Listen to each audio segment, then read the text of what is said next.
Hi, my name is Commander Calrot from the USS Veritas. We have been fortunate to add several new officers to our ranks through the months of April, May, and June. Please give them a warm welcome. On the month of April, we had Ensigns Rudolph Calvin on the USS Athena and Ensign Colleen Bancroft on the USS Gorgon.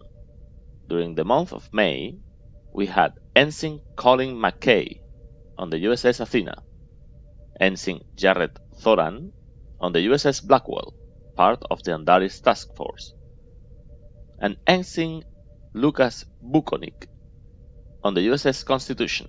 On the last month of June, Ensign Sarah Zaela on the USS Gorgon, Ensign Hunter Caminos on the USS Thunder A, part of the Embassy at Duronis II, Ensign Daruneis on the USS Athena, Ensign Matthews Fulus on the USS Veritas, and Ensign Cesac on the USS Constitution.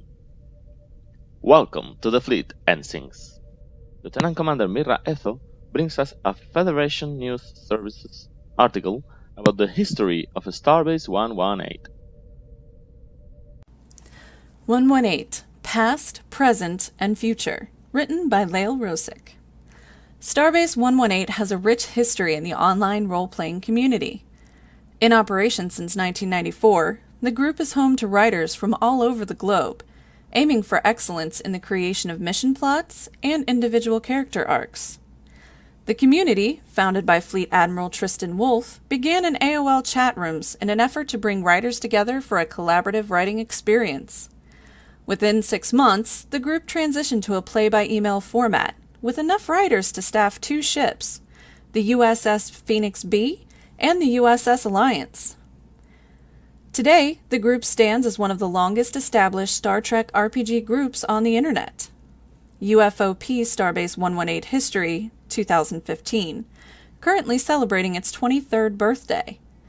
In that time, the group has become a 3-time Tournament of Sims winner, with the most recent being Great Star Trek Andaris Task Force of UFOP Starbase 118. There are currently 8 active installations or vessels within the fleet. Starbase 118 and its staff are constantly devising ways to enhance the online gaming experience. The group offers weekly academy training sessions for incoming writers to help them become successful writers within the fleet. Cadets write with seasoned UFOP members who help set both in-character and out-of-character expectations for writing, as well as interaction with other writers. Since 1998, our fleet has held an OOC award ceremony annually to honor writers who have demonstrated exemplary writing skill in their role or outstanding contributions in the community. We also feature a Top Sims contest to highlight the awesome writings of our individual members, a fleet-wide featured bio contest to highlight well-written character biographies, and a Halloween avatar contest which ranges from the amusing to the ridiculous. And we've recently added a Best in Show badge to it to highlight the dazzling craftsmanship which has gone into the art used. The future of our community is dependent on its individual members and the creativity they bring to the table. As experienced members, it is our responsibility to help ease new writers into their roles and support them in any way we can. For our community to continue growing, we must dedicate ourselves to helping with that process in any way we can. The opportunities are endless. Mentor a new writer or sign up for one of the various out-of-character teams responsible for the behind-the-scenes work.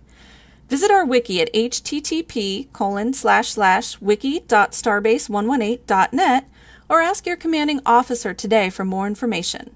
One person can make all the difference. Starbase 118 has been around for more than 20 years. Lieutenant Lael Rosick brings us an interview with Captain Faranfey to talk about her long career on the fleet. Hi, my name is Lieutenant Lael Rosick from the Veritas, and I'm here with Captain Faranfey of the USS Athena for this special edition podcast interview. We're here today to honor the past, present, and future of 118 with a few questions. Thanks for joining us, Captain Faranfey. You're welcome. Thank you for having me. Wonderful. So how long have you been a member of 118? I joined back in January 2013, so I would guess that's about 4.5 years if I did my math right. I think I did. And with the star dates, it's always tough to keep track, right? Yeah, I 2394. Yeah, that's what the star date is now, and I joined in 2390. So yeah, 4 years, 4.5 years. Sounds about right. Wonderful. How did you find the fleet when you first started with us? Well, that kind of requires a little bit of background here. I was looking for a different roleplay group that I had been a member of right when my husband and I got together. But I wasn't able to find it. It was called Ragnarok. It was about some sort of space pirates or something, and it disappeared pretty quickly. But when I went to search for it, it wasn't there, and I saw this group. I saw StarBase 118. But at the time, I was really hellbent on Ragnarok. So a little bit later, I'm just like, that group disappeared real quickly. And I know that there was this other group that I just saw that said that they had been around for like 15 plus years. So let me go look for that group. So I had to go and recreate my search criteria to find the group again, and I found it. Yeah, I know that I first joined 118 myself when I was 17. I'm 30 now, so it's been a few years myself. I've been with the group 12 years on and off, so I understand. Wow. Completely. Yeah, it's been mostly just real life stuff. So I'm glad you found us, so we have you here. So how did you feel when you first received your welcome letter from your CO? Well, when I first received the letter, I was really nervous. I wasn't really sure if I was good enough for a group as sophisticated as this. I had a little bit of previous role-playing experience, but that was when I was just out of high school, and I was still thinking that I could role-play magic my way out of situations with impossible solutions. So when I joined the group, I wanted to do it right, and I was really nervous about getting something wrong or not knowing something or writing horribly. And I was told and reassured many times by both my captain and my mentor that this was not the case. Right, yeah, I know it's always nerve-wracking that first day. Alright, so what duty post did you start out with, and what was the name of the ship you were assigned to? Tell us a little bit about that ship. I was assigned to the USS Apollo, which, of course, I'm now serving on the Athena sister names and everything, but I was in the medical department, and the Apollo was an Achilles class starship. I served under, at the time, Fleet Captain Andrus Jax, and the chief medical officer of the ship was Lieutenant Commander Jolara Laxon, who is now Captain Jolara Rigel of the Constitution B. Oh, wow, we've come a long way in all this time. I know, it seems like the time just goes so fast. Alright, so go ahead and tell us a little bit about the difference between what the fleet looked like, what the structure was like 4 years ago when you first started, as opposed to what it's like now. Well, when I first started, there seemed to be a lot more people coming in and a lot more people leaving. It was just a little... There wasn't as much stability back then. At least not on the ship I was on. From one day to the next, you didn't know if the new ensign was going to be there tomorrow. But today, there seems to be a lot more stability. Each ship has its own familiar type environment. Everybody seems like they belong and they're connected really well, and everybody connects and has a family type connection to each other, and I don't think that was quite instilled, at least not when I joined. It might have been before as well, but it's definitely there now. We're all connected, but like a family. Right, right. Do you think that maybe the mentor program had something to do with that? When did they start the mentor program? I think they started it right before I joined. I know So that would that. make sense about the stability then. Yeah. Yeah, because I know that when I first started with the group, that mentor program was not there.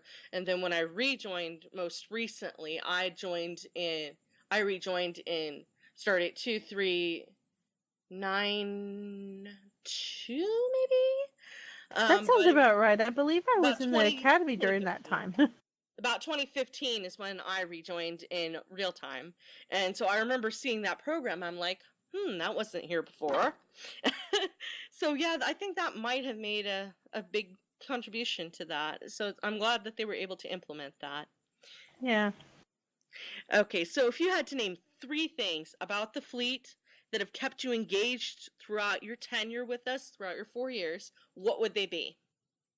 Well, I would have to say that my friends throughout the fleet. I have friends on various ships that I'm very close to, and they are certainly an anchor. My crew on my ship, which, like I said before, are like family. And you can't be disconnected from your family. You have to be there. And the stories that we create together, really, that's what brings us here, is to tell these awesome stories. So I would have to say that that's what keeps me really engaged, is those 3 things. Right, and there definitely is a big family feel. I mean, on my ship, there's almost a sense of loyalty. You feel kind of obligated to take care of your crewmates. You don't want to leave them in the lurch with posts. You don't want to leave them behind with tags. There's more of a sense of loyalty. Yeah, loyalty and responsibility. Everybody takes care of each other. Right, right. And that's a wonderful thing with this fleet. So, do you have any advice for new ensigns coming into the fleet? I know we have a training class running right now.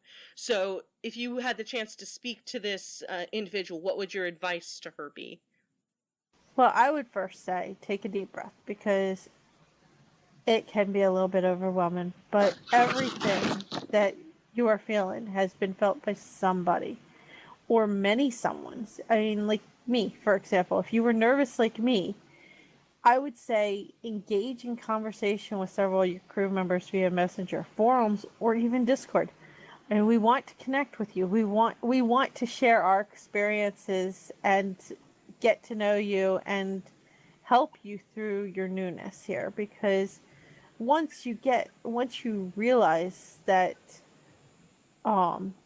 other people before you have felt the same thing, you're going to have a whole lot of fun. Wonderful, wonderful. All right, so as we're going to switch gears a little bit here, and we're going to talk a little bit about you as a CO, as a commanding officer. What kind of mission plots do you tend to employ to keep your crew really engaged with what's going on? Well, right now it's a combination of action and intrigue. Mostly because I like asking my crew regularly what they would like, what they want to see, what kind of plots they engage in.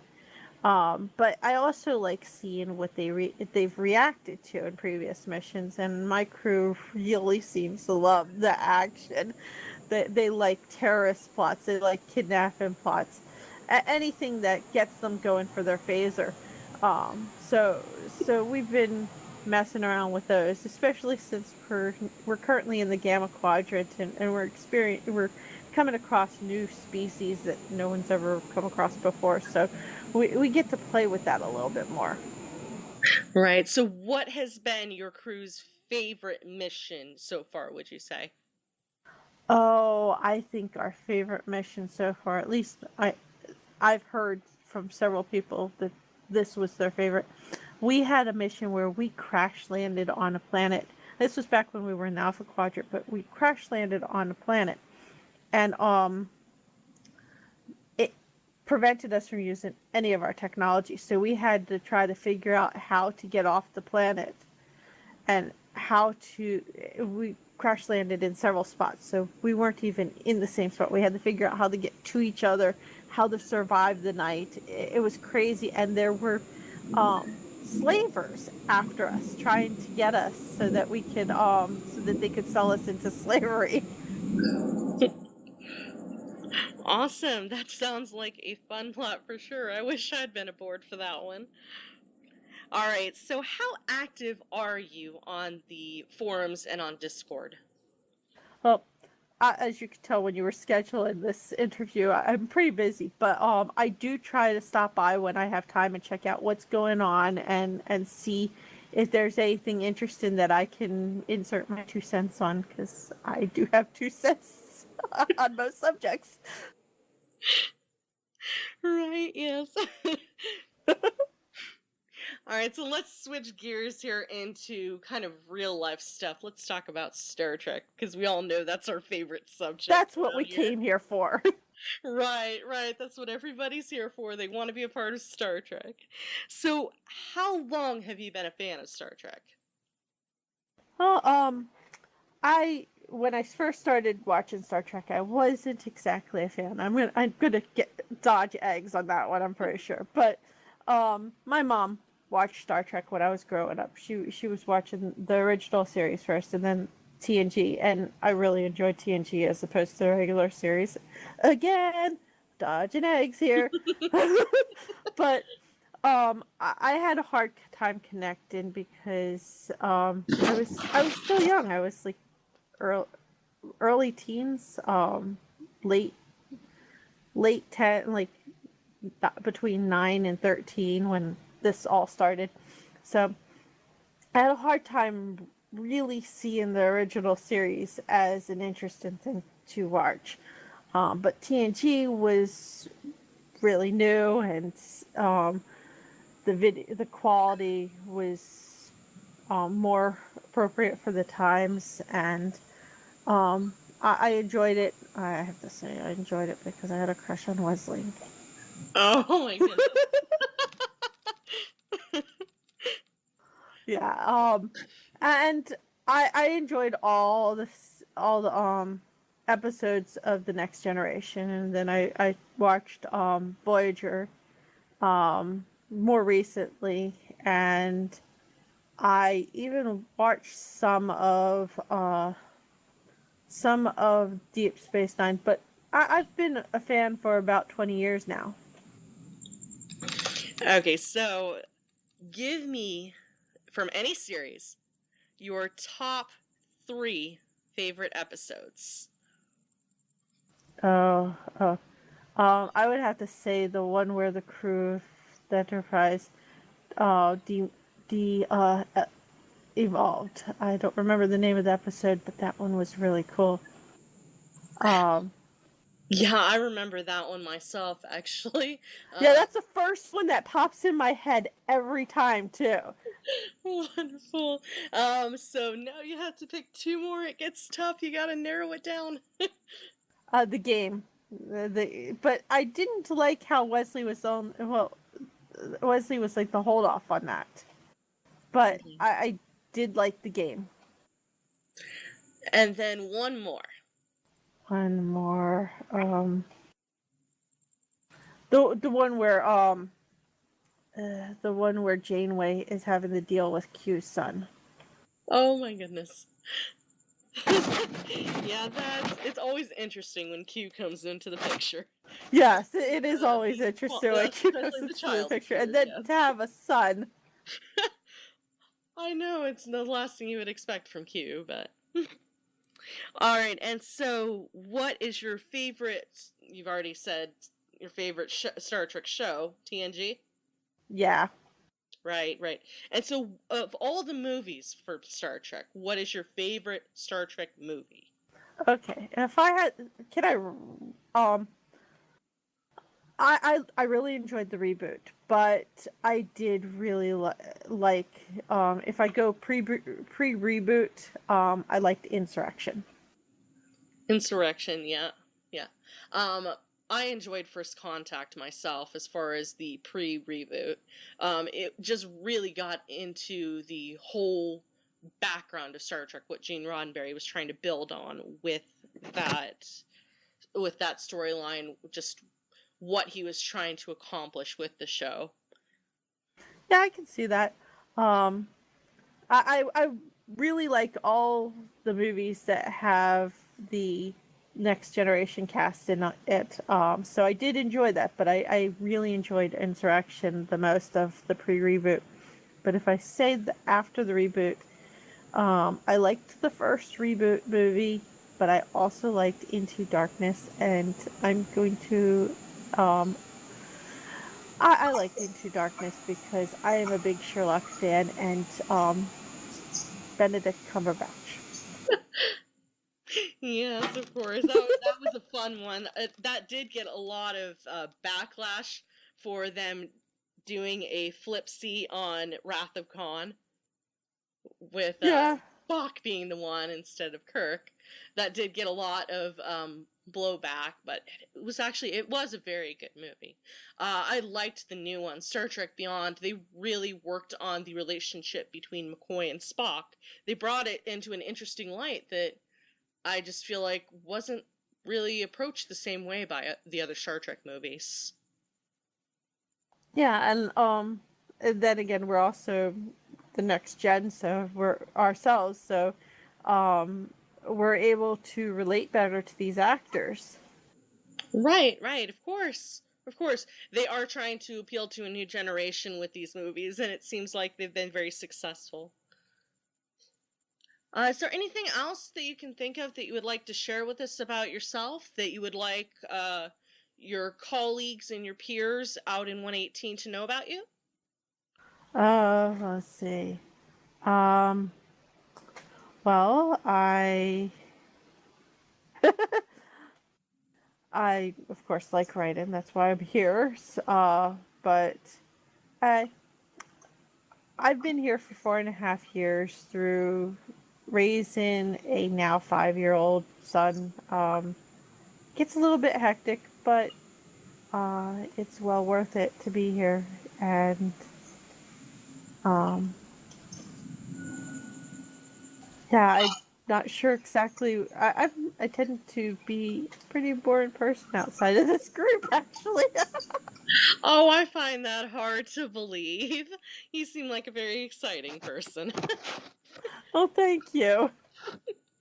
All right. Well, thank you so much for joining us, Captain. It's been a rare treat to get to know you in depth, and we wish you the best of luck with your ship in your future. Thank you, and it was a pleasure to be your first interviewee. Thank you so much. You too. You have a great day. Thank you, you too. Lieutenant Liel Roshek has been prolific on this podcast and will talk us about the importance of out-of-character and in-character development and the many opportunities that the writers have to do both of them. I'm sure we'll find it very useful, no matter if you are a new or a seasoned writer. Hello, listeners. My name is Lieutenant Lael Rozek from the USS Za, and I'll be sharing about the importance of in-character and out-of-character development. They really go hand in hand. When you first graduate from the academy, everything is so shiny, new, and sometimes overwhelming. This is why we assign mentors and why the command staff helps guide all new ensigns on their path to bigger things. A character can grow over time in ways the player might not have thought possible at the time of creation. Such is the beauty of character development. It is those changes that are carefully documented in our wiki bios, sims, and even the items we keep hidden away in folders in Google Docs or on our desktop that tell the story of who the character is, what they've accomplished, and what they mean to their writer. Every character is as unique as a snowflake. No two should be exactly alike. Out-of-character development is the backbone of our community. It plays a role in the task forces, command structure, the ships, and so much more. We often take the importance of this particular area for granted, but without it, the game would not be what it is today. We look at how it has changed over the years, morphing from an instant messenger chat-based game to play-by-email game, and the large variety of in-character and out-of-character resources we now have at our disposal. It's honestly a thing of genius. It's with all this in mind that we must push forward into a new era for 118, as we help the next generation of fleet leaders learn and grow as our mentors once did for us, both in and out of character. There is no limit to what we can achieve as long as our hearts and our stories work as one. To each and every member of the fleet, thank you for your invaluable contributions and your selfless effort in making this one of the most well-known Star Trek role-playing games on the net. Also, a special thank you to Fleet Admiral Wolf for giving us all a chance to be part of this amazing community. Another segment by Roshek will be that of different announcements from the fleet. Listen to it to know what's in the spotlight on the fleet. Hi, I'm Lieutenant Lael Rozek from the ZA with the announcements for the third podcast of 2394. First on our announcement list is a reminder to nominate your favorite Sims for the Top Sims contest, as they have a panel of judges and are always looking for new entries to judge. If you've never nominated before, take a chance and nominate either one of your own or one of a deserving crewmate. All our vessels deserve recognition for their amazing writing. Next on our announcement list is the StarBase 118 annual donation drive. Thanks to a few generous donations, the fleet is over the line this year. But we are getting a head start on next year, so donate a little if you can. Thanks to all the wonderful people who donate to keep our fleet running. For more information about donations, there is a 2017 donation drive thread in the forums for everyone to check out, along with a link to the donation site. Up next on our announcement list is a shout out for the publicity team. They're kicking back into full gear and are in need of fresh new faces to help keep applications flooding the Academy. If you'd like to join them, there's a publicity thread on the forums. As Lieutenant Roshek told us, the Top Sims is one of our activities that rewards writers' creativity and simming skills. Each year, a sim is selected to be the Top Sim of the Year. So to honor this, Lieutenant Commanders Telia and Rune Jolara bring us the winner of the Top Sims 2016. Defying a Direct Order by Commanders Telia and Rune Jolara on the USS Invicta. Rune stepped out of the shower still feeling like she had just been hit by a torpedo. The images Lieutenant Reese had shown her kept flashing through her head.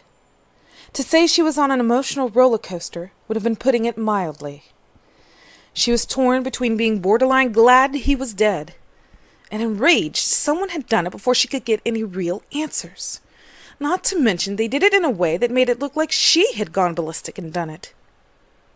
The fact that Laro had stepped in and destroyed the investigation before it even really got started both shocked the hell out of her and worried her more than she could say. She was only half dressed when the door chime sounded. Grabbing a loose-fitting t-shirt, she pulled it on while moving toward the door, half wondering if station security had changed their minds and decided to pursue the investigation without the body or physical evidence. The face she saw when the door opened made her almost wish it had been security. Telia. Not really who I was expecting. Me either. May I come in? Rune stepped aside, one hand waving Telia in and the other brushing her hair back. Sure. Come on in. While stepping through the doorway, Telia surveyed the lay of the land, meaning she eyeballed Rune for any changes since her meeting with the father of her child, or any hints of what might have happened. She seemed disheveled and sweaty. Or had she just taken a shower? So, how was your day? Jolara raised an eyebrow. Totally crappy.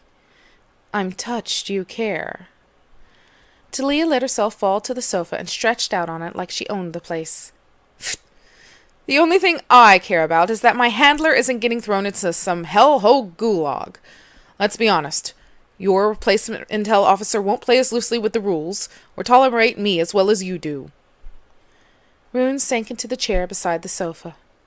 She really wasn't in the mood for their usual back-and-forth prodding. She closed her eyes, rubbed her forehead, then looked at Talia. Now why would I be getting thrown into some hellhole gulag when I have you here to torture me? Jolara's sense of humor was still alive and well, and that was at least something, thought Talia, as she relaxed an arm across the back of the sofa. I heard a dead body turned up on the station. She slanted a look at the other woman. I don't need to know the details, mostly because I don't want to become complicit.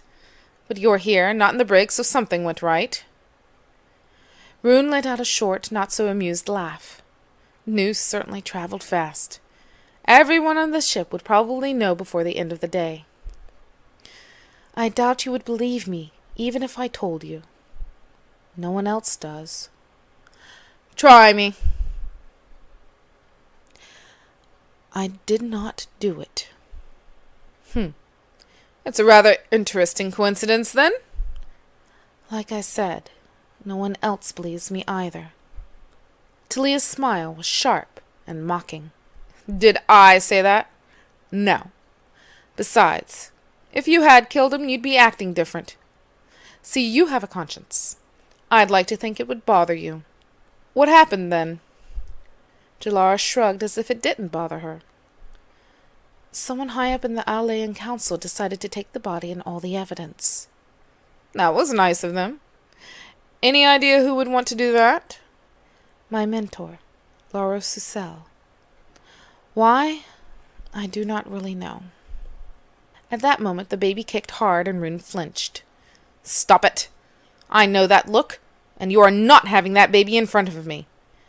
Rune's face scrunched as she shot Talia a look. She took a breath and released it, trying to relax and ease the pain she felt. Do not worry. It is too soon. Sounds to me like your mentor got rid of a loose end. You got too close, and Laro sent you a bloody message. What are you going to do now? Rune shook her head as she adjusted her position in the chair, trying to get comfortable.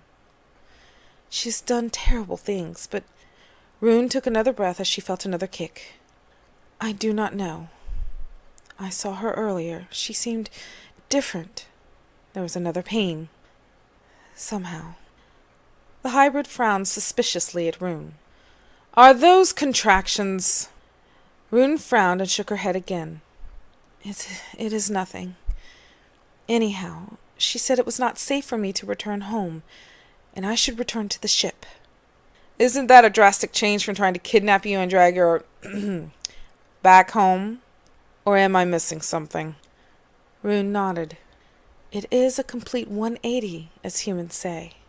I still do not trust her and never will. But I did get the sense that something has happened. You never told me how the meeting went with the father of your child. What's his name? Did he say anything useful? Rune looked down with a shake of her head. Her mind was starting to spin, and she was becoming increasingly physically uncomfortable, which made it more difficult to focus on what they were talking about. Trulli Romney. Not really. He seemed surprised when I told him why I was there. Said it was not him, that it was impossible. Rune made a face. Her hand absently touched her stomach. Something about having a solid alibi. Being in a hospital, recovering. You do know there are other ways to become pregnant? He didn't have to be there in person. His alibi may be true. Did he say anything else? I do not know what to believe anymore. Before I could question him further, he told me to return to my ship immediately and stay there. Then he took off. And then you killed him. Talia said it casually, trying to catch Rune off guard. It didn't work. I chased after him, which was probably stupid now looking back and why I'm not feeling very well right now. Well, obviously he knew something. You should look into his alibi. Find out why he was in the hospital. Talk to his doctors. Talk to the people closest to him. That kind of thing. Talia got up to stretch and make her way to the exit. Or let it go, have your baby, and get on with life. Rune's voice was quiet. I do not know if I can let it go. Understandable. They impregnated you for a reason. I don't know if it was to keep you in line or if the child is special, but either way you're going to have a fight on your hands eventually. Talia frowned. Are you sure you're all right? You look pale. Rune looked up at the Romuvolk and blinked. The runes seemed to spin for a moment, along with an intense pain in her lower back and abdomen and down her legs. Holding her stomach, she leaned forward, sucked in a breath, and slowly shook her head. Something is wrong. An annoyed scowl crossed Talia's Vulcan brow. Why am I not surprised? It's the baby, isn't it? It's coming. Rune was scared. Cannot be. Yeah, well, you don't get to decide these things. Trust me, I know. Come on, you're going to sickbay. Rune started to stand, but another wave sent her off balance. She reached out, grabbing the first thing she could find, which was Talia's arm. It is too soon. You have to make it stop. Hush. Now you listen to me, you annoying little alien. I am not delivering a baby today. Do you understand? I do not need to be involved with your body parts ever, ever, ever again. Got it? Now move your pregnant to the turbolift. I cannot. Talia grabbed Rune and ushered her swiftly out of the door and toward the turbolift. Talia tapped her comm badge. Talia to sickbay. I have an emergency medical en route to sickbay. It's Commander Jolara and her baby. In the turbolift, Talia hoisted Rune in and leaned her up against the wall, then glared at her over her shoulder. Don't you dare drop it here. Rune held onto the rail with one hand and her stomach with the other. She gripped the metal tighter as another wave of pain stabbed through her. I do not want to drop him at all. Please state, Deck 6, now! The turbolift took off to its destination. Suddenly calm descended over her, and Rune breathed through the pain. Talia, he is not going to wait. I am giving you a direct order. Do not have that baby, damn it! I am very serious. So am I. When the lift doors finally opened, Rune was lying on the floor drenched in sweat and completely exhausted. She could hear a tiny cry and a movement just out of her field of vision. Is he okay? This had been the second child Talia had delivered in her life. The first had been Admiral Tony Turner's, and that child, too, had been male. Apparently, Talia had a knack for delivering boys. The hybrid had taken off her jacket, and the wriggly little newborn was swaddled therein. Talia, the hardcore, had him cradled close, checking him over like a mama lion. He's gorgeous. She looked at the baby. Your mama is a big stupid head, but you'll be just fine. She moved to hand the child over. All yours. You owe me a lot. Rune carefully cradled her new son against her. Tears filled her eyes as soon as she saw his little face. Those eyes flicked up to Talia, then back again. Seeing Rune like that made the hybrid uncomfortable, and she squirmed a little in her own skin. When she spoke again, Rune's voice was shaking. Just 2 more things. Ugh, really? Haven't I done enough already? She couldn't have sounded more put off if she'd tried. Really, she was just covering up her own emotions and the memories of holding her own newborn. Talia just stared at her, waiting for whatever Rune wanted to be announced. Do not let them take him from me. Right. That, thought Talia. Something told the hybrid that once Rune settled into the mom role, she wouldn't need her help to protect the child. But the Romuvolk shrugged a loose response that kind of indicated help was there if needed. You're so damn needy. Anything else, Your Highness? Rune managed a weak smile. Do not ever touch me like that again. Turning back as the medics swarmed the turbolift, Talia slanted a look at the Alayan, and then just shook her head and rolled her eyes. Bad joke received. You've been listening to Defying a Direct Order by Lieutenant Commanders Talia and Rune Jolara. We have reached the end of this podcast. We'll have another soon, so be sure to subscribe to our channel on UFOP StarBase 118 to be alerted when new things are uploaded. Also, don't forget to check on the StarBase118.net website. This is Commander Kelrod for StarBase 118 podcast. Thank you for listening.